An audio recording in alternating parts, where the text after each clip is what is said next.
ബത്തേരി സഹകരണ bank president Rajasekharan telephone ലൈനിലുണ്ട്. ശ്രീ രാജശേഖരൻ, ഈ പണം അക്കൗണ്ടിൽ ക്രെഡിറ്റ് ആയോ? അതെ, ഈ പണം ഇന്നലെ തന്നെ KPCC പ്രസിഡന്റ് വിളിച്ചു പറഞ്ഞിരുന്നു. ഇന്ന് അക്കൗണ്ടിലേക്ക് പണം വരുമെന്ന് പറഞ്ഞു. ഇന്ന് രാവിലെ തന്നെ അക്കൗണ്ടിലേക്ക് പണം വന്നിട്ടുണ്ട്.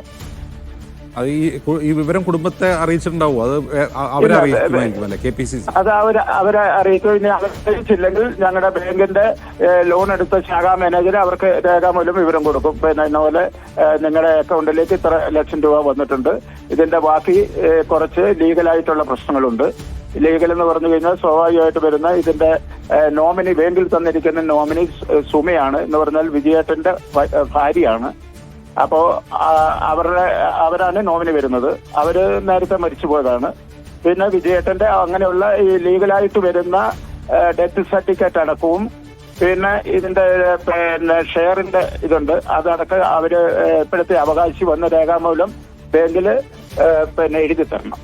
അത് തന്നു കഴിഞ്ഞു കഴിഞ്ഞാൽ നമ്മൾ അംഗീകരിച്ച് ബാക്കി പ്രോപ്പർട്ടി അവർക്ക് കൊടുക്കുന്നതായിരിക്കും. ഓക്കെ, അപ്പൊ നിങ്ങളുടെ ബാങ്കിലെ കടത്തിന്റെ പ്രോപ്പർട്ടി മോർഗേജ് ആണ് നിങ്ങളുടെ ബാങ്കിൽ? അതെ, പ്രോപ്പർട്ടി നമ്മുടെ ബാങ്കിലുണ്ട്. അപ്പൊ അവര് അടച്ചു തരും എന്നുള്ളത് അനുസരിച്ച് ഞങ്ങൾ നേരത്തെ തന്നെ പറഞ്ഞിരുന്നല്ലോ, വാർത്താ സമ്മേളനത്തിൽ ബാങ്ക് പറഞ്ഞിരുന്നല്ലോ, ഇവർക്കെതിരെ ഒരു നിയമ നടപടിയും ഞങ്ങൾ സ്വീകരിച്ചിട്ടില്ല. ഒരു വാക്കാലോ അല്ലെങ്കിൽ ലെറ്റർ മുഖേന പോലും ഞങ്ങൾ അവർക്ക് അടയ്ക്കണമെന്ന് അവരെ ബുദ്ധിമുട്ടിപ്പിച്ചില്ല എന്ന് നേരത്തെ പറഞ്ഞിരുന്നു. അതിന് KPCC ഞങ്ങളോട് പറഞ്ഞിരുന്നു ഫണ്ട് അടയ്ക്കാനുള്ള നടപടി സ്വീകരിക്കുമായിരുന്നു എന്ന് പറഞ്ഞിരുന്നു. അത് വെച്ചാണ് നമ്മൾ നടപടിയൊന്നും എടുക്കാതിരുന്നത്. ഇന്ന് KPCC അത് പൂർണ്ണമായും വാക്ക് പാലിച്ചിരിക്കുന്നു. ഞങ്ങളും ആ നടപടിയുമായിട്ട് മുന്നോട്ട് പോകും.